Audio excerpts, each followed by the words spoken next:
I've got a special guest today joining me. Her name is Lindsay Erickson, and she is a chiropractor and functional medicine doctor. And I wanted you to just hear a little bit from her about her story, her struggles, her successes, her wins, what she did. And she has definitely been through some bumps along the way. I think that being a practitioner and having your own business is not easy. There are a lot of things that happen where you don't expect, whether it's a hiring issue or a financial issue or a patient who's complaining or whatever it might be. We all have those ups and downs. So I have some practitioners that I wanted to just introduce you to and let you hear from them and hear their story. Lindsay's just delightful. She's full of energy and she is definitely a go-getter. You give her something to do and she is off to the races. Here is my interview with Lindsay. I hope you enjoy it.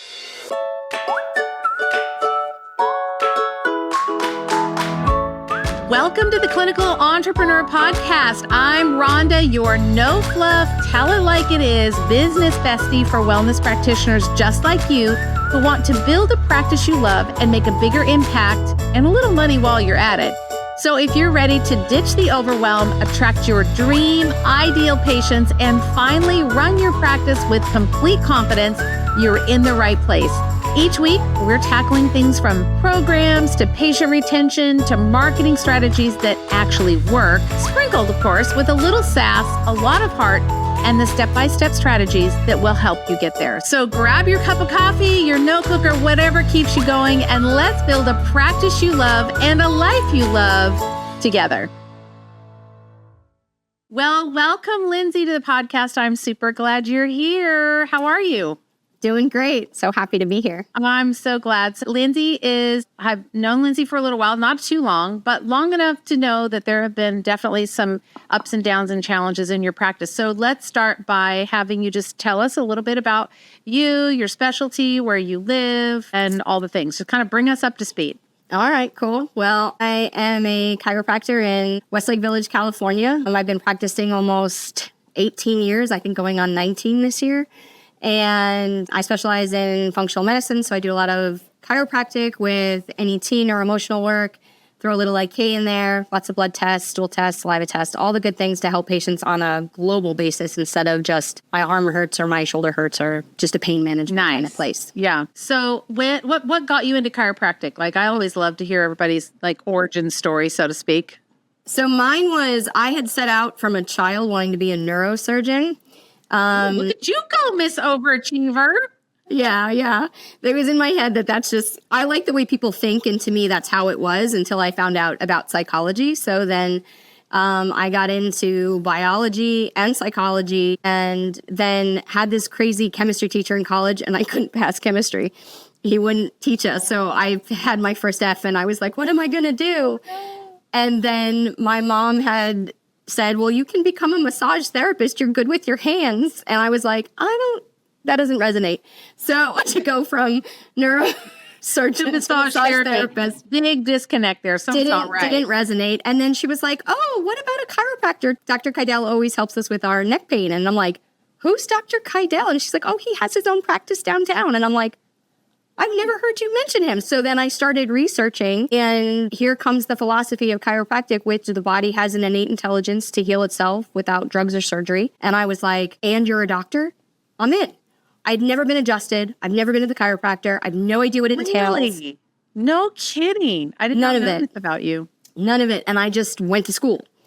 And then the first day, everyone's talking about how a chiropractor has saved their life, a family member, their child, something. And I was like, I read the philosophy online and it sounded good because it was a nerve doctor. So they were like, are you kidding? And then of course, because when I learned about chiropractic, they're like, it can heal everything, because if you remove the interference, the body can heal. So every weird case that came into the school clinic, RA, massive scoliosis, and people were like, I don't want to touch it. I'm like, I'll take it. Chiropractic can heal the world. And so I took all those cases and ended up getting the Clinic Excellence Award at graduation, which was incredible because I didn't, think anyone noticed me because I'm, 5'1" little and doing my thing. And then and just fell in love with chiropractic there. And then once I was in practice, everybody was so one-dimensional with chiropractic. And then my first business partner was very much into nutrition and the energy work. So I got to learn so much. And he introduced me to the NET side, which is neuroemotional technique. So great. And then I was like, oh my gosh, all these emotions cause physical problems. And then when I got into the nutrition side and realized attending most of your classes through the blood work and learning about that and then incorporating that. So you have the chiropractic, the NET, and the blood work with the nutrition, things just exploded from there. And so you started a practice. Did you go out and start one on your own? Did you just start from scratch? So because I was such an overachiever, literally going from high school to college straight into chiropractic school, I was like, I am too much of a baby to run my own business. I don't understand anything. And so I'm going to go work for a chiropractor. And my first experience right outside of school, I unfortunately worked for a doctor that was doing a lot of fraud that I didn't realize who they warn you about in school. So that lasted a couple months. And then I did a search in my area for practitioners, and I went to go work for a 40-year veteran. And he kind of taught me a lot of things. And as an associate, I got so busy. He's like, I can't have you as an employee anymore. You need to do your own thing. So he let me build my practice in his office. And then he was going in the autism direction with NAET. And I didn't want to go that route. I wanted to go the route that I'm in. And so I kind of grew out of that practice and then moved in with another practitioner, but still had my own business within his office. Right. So I basically shared space. It was it was a shared space kind of thing. He had his practice, I had mine, and we shared space and staff. And from there, I grew and I started learning about business and had my first coach and taught me kind of all internal marketing of services and, all the internal procedures. Yeah. Just more so of like clinical care. And then, kind of started growing as a businesswoman, started learning all about accounting and finance and marketing, and then really started getting curious about who can help me because I need to get to the next level and what's the next level, and just kept learning. You're not an overachiever or anything, right? Not at all. Just why? What have you heard? Making sure. Just settle in any rumors out there. Yeah. Yeah. Keep going. Yeah. And so from there, my last business partner, we were together about 15 years. And in the last 4, is where, and also during COVID, is where I think I really blossomed because I really saw what wasn't getting done in the practice, what I felt should have been done the way I thought it was based on all these business people of, we're going into the new age. We've got this. We have to keep up with the times. We have to upgrade. Stay current. Yeah. Time to upgrade. Yeah. And unfortunately, the office that I was in really wasn't suited for massive change. I tried to do that, but it didn't fit anymore. It fit so well to grow and to learn, and it was such a great experience. But then it got to a point where I'm like, it's more frustrating than it is growing. And I'm hitting a ceiling. Yeah, and don't you know, it starts to impede your progress. Just to your point, like it starts to slow everything down. So then you're thinking, okay, I know I should be able to run faster, but I have all these antiquated systems that just no longer serve me or the practice. Right. And because of COVID, a lot of people moved out. So COVID was a blessing for me. We were booming during COVID, so we didn't close. I had a lot of patients move out of state. So that forced me to open up my telehealth side. So I was going to do that in retirement as a consultant, but it jumped me. So now I have that hybrid of Wednesday afternoons I do telehealth and the rest of the time I'm in office. But it really helped keep my patient load going because people were like, well, I don't know where I am. I'm in a new place, but I want to have a trusted doctor. So that stayed and that allowed me to do that. But then my in-office practice kind of dipped a lot. And then it continued to dip because of the old systems not moving up and then not having the correct systems or automated systems in place to grow. And so I started to lessen. So when was the point then that you just said, and I'm done? It was in a conversation, not my proudest moment. I was expressing a lot of frustration in a very loud voice. And I realized I was kind of, I felt like it was going towards a wall, like nothing was getting through. Yeah. And it came to a point where I had a response back, and that response was like, right, it's time. And I didn't say anything at the time. It was more of, nope, that was my moment. Like, this wasn't going to change. And then it was that perfect moment of, right, light bulb on, this is not going to change. You need to do something different in order to get what you're doing, because you're trying to make a square fit in a round pole, whatever that saying is. Exactly. Yeah, exactly. Yeah. So you're now at this like crossroads. Mm-hmm. You're in this partnership, although you're not really in business together per se, except you're sharing staff and sharing space, but you have your own thing. He has his own thing. Mm-hmm. And then you decide, okay, it's clear that you got to go. Mm-hmm. What happened? So that was, I literally think July, and by the end of the month, I was already looking at space. I think I had called you at that point. I can't remember if it was right before or right after. I'd called you at that point and said, okay, Rhonda, let's go. I need help. I need help. We're not meshing, and it's not fitting. And no matter how much I try and change my stuff, we're not fitting together anymore. That's when that's when I joined CBA, and the goal was the solo practice. So from July of this past year, I had one space that I was looking at in another building with a friend of mine who's a PT, and we were going to kind of have that down the hall PT, wholeness, wellness kind of thing. That didn't work out, and literally shifted gears to another space and moved out of my office in October, and a week later was in a temporary space seeing patients while the build out of this space was going on. Isn't that amazing how that happens? It's like when you're in that place and it feels uncomfortable, like the conversation you had with your partner. Ooh, hairy, like bumpy, turbulent, hairy, crying, don't know what I don't like it. It doesn't feel good, but there's always something better that's always down the road. We just have to get through the bumpy part. It's just the turbulent part that we have to get through. And then once you got into your new space, then it got kind of turbulent again with it. Right, it did. I had to hire staff. I couldn't do it by myself. And I had, followed, a procedure of trying to find the right person. And she checked the boxes, the interviewing, and, I gave her a test. She checked the boxes. It was great. And within 60 days, handed me a medical leave of absence for being overwhelmed and the key and said, bye. Yeah, and ghosted me. And I was just like, in all my 18 years of practice, I'd never had an employee do that. When people don't work out for 3 months, they quit, they do whatever, but this medical leave of absence for what? You didn't even work a full 90 days. You don't get benefits. What are you talking about? I don't understand. You signed my handbook. What's happening? Oh, jeez.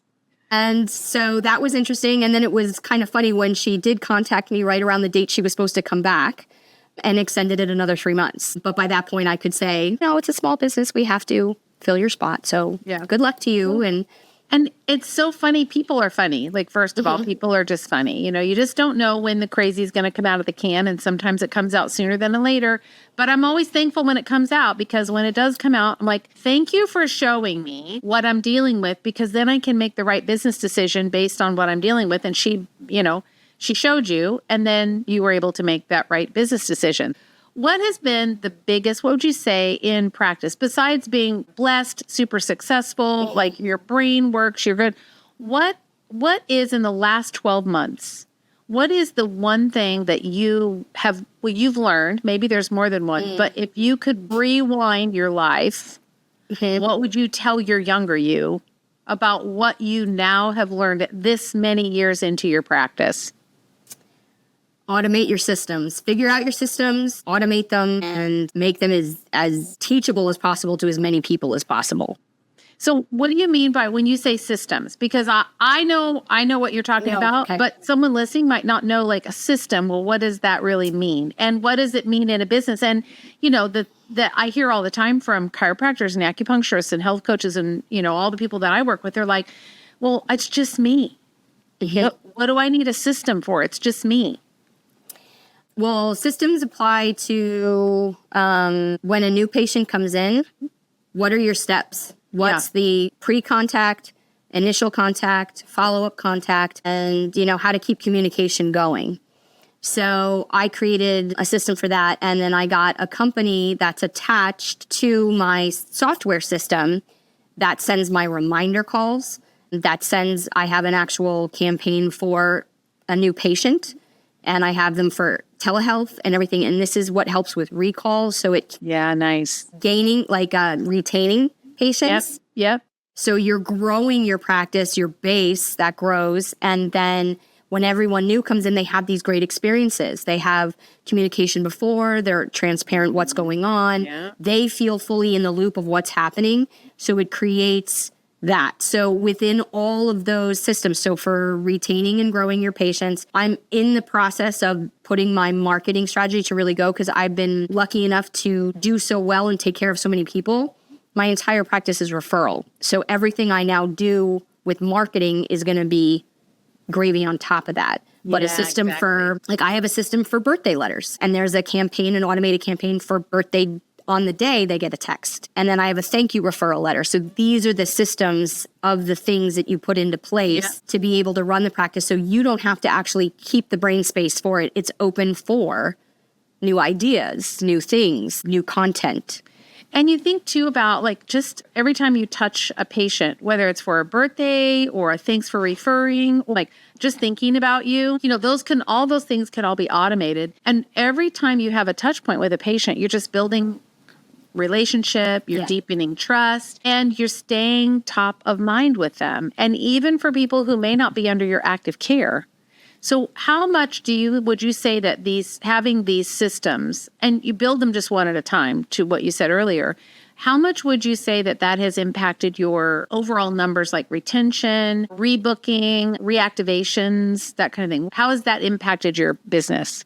A ton. So unfortunately, my email list is rather small because of the previous office I was in didn't gather all that information or see it as very valuable. So when I sent out the newsletter that I was moving, all of a sudden people I hadn't seen in years are like, we've been thinking about you. Where did you go? And all of a sudden patients from years ago have come back and they're doing blood and this is so amazing what you do. So old people that I haven't seen coming in. So that's increasing my numbers. My new patient numbers, because now everyone knows that I've been moving and I've been actually at the top of the point. Everyone's referring everyone, and even telehealth. I'm busy almost every single Wednesday when I wasn't busy at all. And then just the referral and now, of course, as I'm busier, people are asking for times, and now they're like, well, you book up, so now I need to book out. Then you get into the problem of being booked out for 3 weeks, 4 weeks, 6 weeks, whatever it is. And then if something happens, you're kind of screwed. Because day off, time off, if you end up, being out for a day sick, it's rough to get them in, but it's also a really good problem to have. And it speaks to your power as a clinician, which is what I love about you, is that you're such a great clinician. You clear, you communicate well, you lay those treatment plans out really well for people so they know exactly what to expect. But you would not be where you are without these systems running in the background. Would you agree?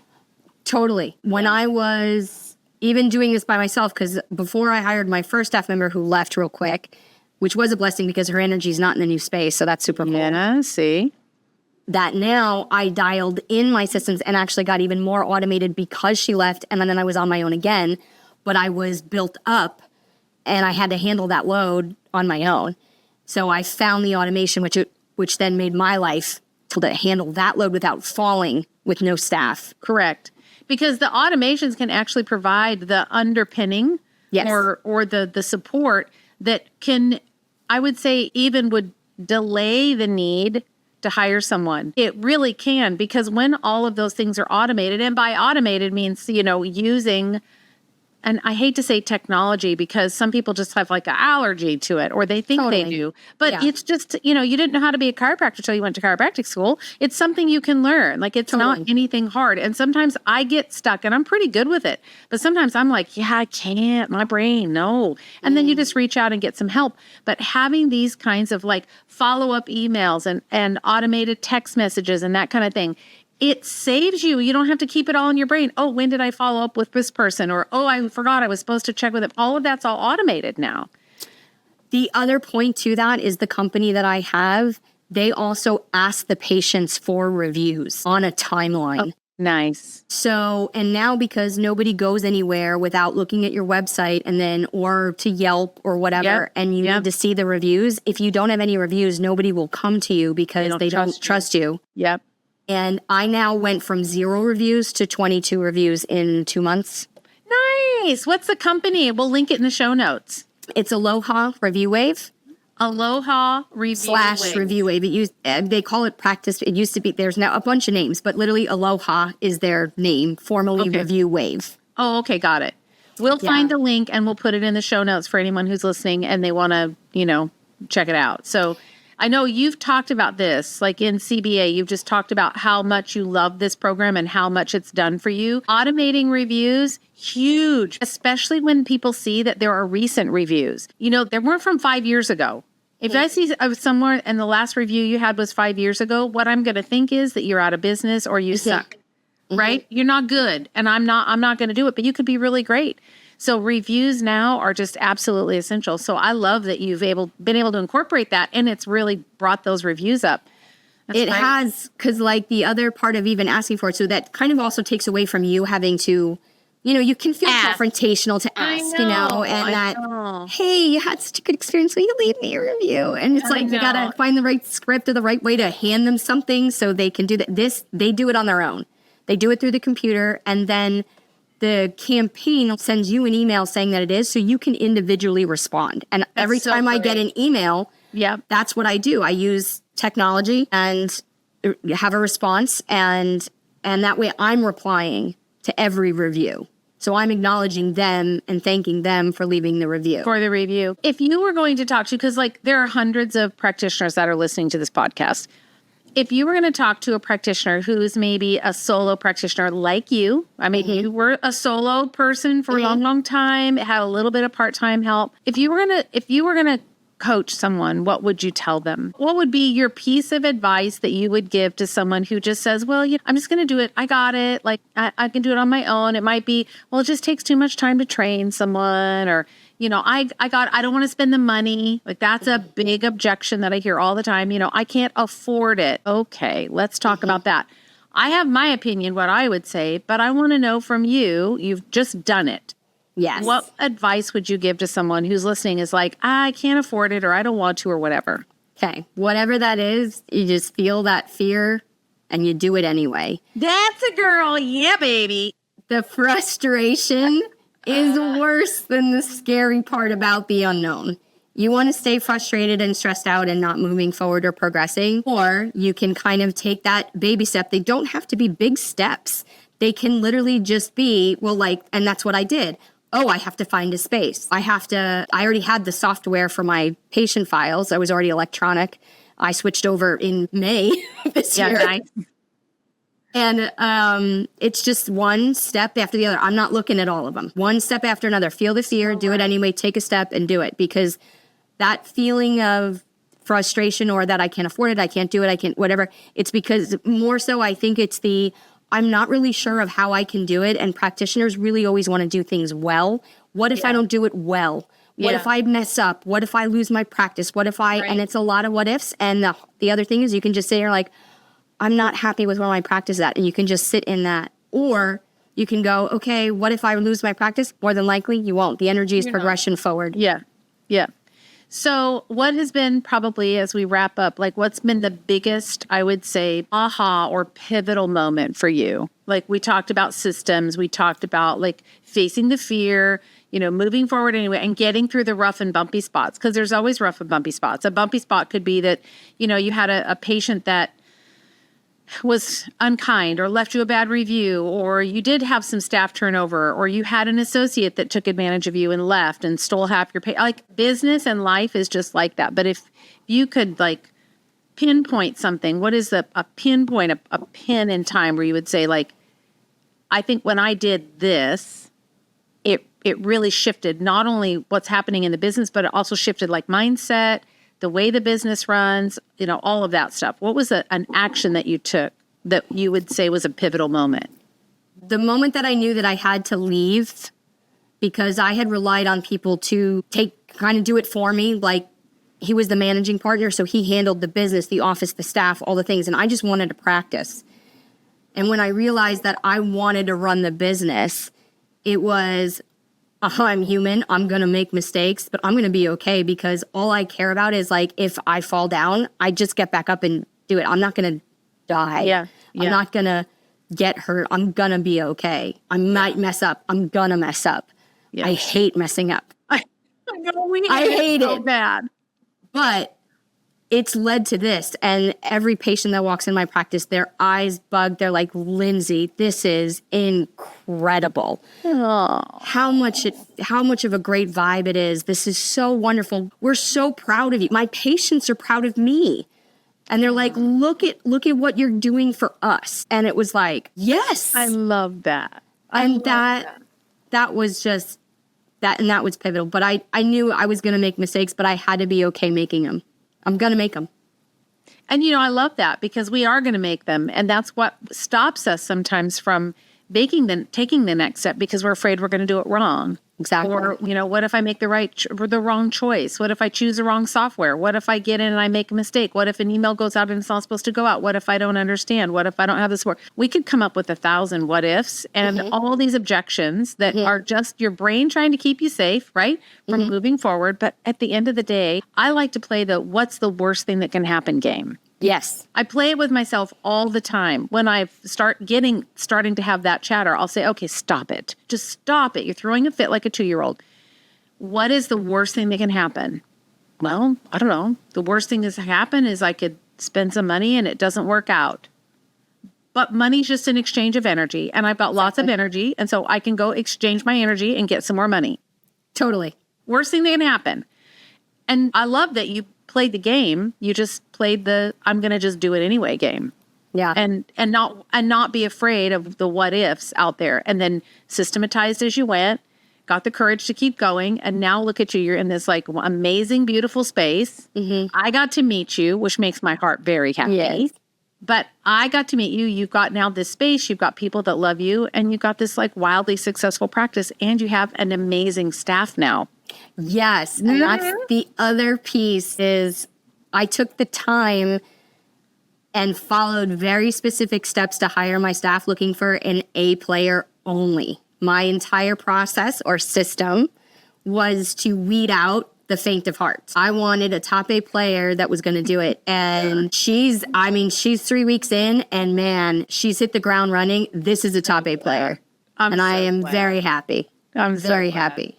Well, I have to say, like shameless plug for CBA because that's where the system came from. Correct. It's the hiring system. Correct. And it works every time. It just works every time. It like weeds out the people that can't hang with you. And if you're serious and you want to play a big game, you're like, I'm here to serve people and I need someone here that's just as committed as I am to loving them and serving them. This hiring process, man, it's just flipping the bomb. And it weeds all those people out.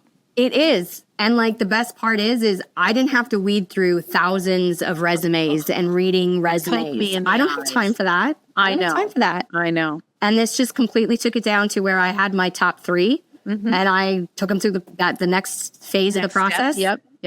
And my new staff member, she shines like a star all through it. I'm so glad. It has been, I think, like, the reason I asked you on the podcast was because it has just been such an incredible pleasure to watch you as you've just, like, grown. Like, oh my gosh, I'm so scared. What do I do? We've had plenty of those conversations. Like, very much meltdown conversations. Like, I'm so scared. What do I do? And then this happened. And now what do I do? And we just are like, next step. Like, and you're like, okay, next step. Let's go. We're just going to take the next step. And you've, like, put the work in, you've got the systems in, and you've got the hiring thing, and you've got your space now. And I am just so incredibly proud of you. And I just so proud. You. And I'm so thankful that you agreed to come on the podcast with me. Absolutely. I think people just, we sometimes it feels really alone, as a business owner. Yes. It's lonely because we think we're the only ones that are struggling. We're the only ones that are worried about money or worried about being able to pay the rent, or I want a bigger space or I need a bigger space, but can I afford a bigger, all the little things that roll around. How do I do my accounting? Is everybody else just do it like this? Does anybody else not pay their taxes? The chiropractors, not to pick on you, Lindsay, chiropractors are the number one people that don't pay taxes. What? I know. I just found this statistic out. Number one in the professional realm, chiropractors are at the top of the list. IRS has millions of chiropractors that don't pay their taxes. And so that's just a system problem. That's all. It's just an internal system problem. But those are the things that you feel alone. And you're like, I can't, I don't have a plan. I don't know how to organize my finances. I can't, and then I can't pay my taxes. And then we end up with a big snowball problem. And I love that you've just stepped through all of that and navigated that as you have gone. And now you've just got this like screamingly successful practice in a brand new, beautiful space. Yeah. I'm a geek with numbers. I love numbers. That's why I love blood work. But, like, I can't believe chiropractors don't pay their taxes. It's incredible. I know. I couldn't. I was like, I'm not. Well, then CBA is where you need to be because I will help you fix that problem. Exactly. And we'll break it down into all the things that you need to even know about your numbers. That was even a huge learning curve for me, which was great. And it made me geek out even more because it was just so wonderful. But one last piece of advice that I really want to share, because I think this really does it. And I actually have this on a sticky note that I look at all the time. And your one piece of advice that you gave me when I was in my very overwhelmed, like, I don't know what to do, is to being okay building the plane while you fly it. That literally was like, okay, that's how it is. Great. I got my tools and I'll go fly and we'll build as we go. And it was like almost permission. It's okay. Go. Build while you fly. Permission for something to break. Yes. And it's okay if it breaks. And it is okay. And sometimes the wing falls off while you're midair and you're like, oh, crap, I don't know how to fly this plane. I only got one wing and one engine. I don't know how we're going to do it. But we leave the cockpit and we just go figure out how to put a makeshift wing on there for a little while until we can get to where we need to go. Yeah. It's just how it works. And that was the piece. Like, I haven't really had massive overwhelm since we had that conversation, because as soon as I get a little bit overwhelmed, I remember that and go, that's okay. Aww. And that one really always stuck with me. That one really calmed it down to, like, for the future sailing forward. I'm so glad. It's just very true. So I'm glad. That makes me happy that it like landed, pun intended, non-intended, for you well. It landed well.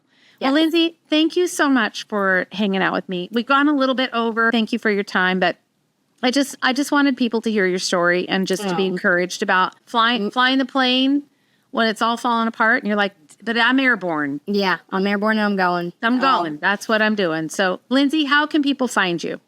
And people can find me on my website at www.drlindsayerickson.com. How do you spell Lindsay? Oh, great. Lindsay. AY. Yep. And it's ERICKSON. drlindsayerickson.com is your website. And what about your social? Uh-oh. Oh, we got a little work to do. I just changed it on Instagram at Erickson Chiropractic. I literally just did that the other day. I completely had a brain fart about what the name was. It's okay.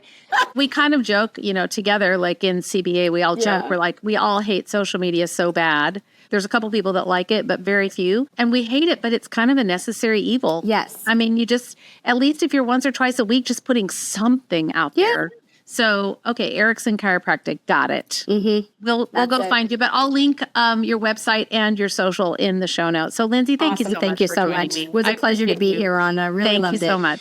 Well, I hope you enjoyed that interview with Lindsay. She is just one of my favorite people inside Clinical Business Academy, and I love her energy and her passion about her business and all the things that she appreciates about life and about her people, and that she's not afraid to get back up on the horse and go again. When an employee walks out on you pretty much and you're left with a really busy practice and nobody to help you, Lindsay, brushed the dust off of her feet and got back up and got going again. And I just am so proud of her. I hope that this was inspirational for you.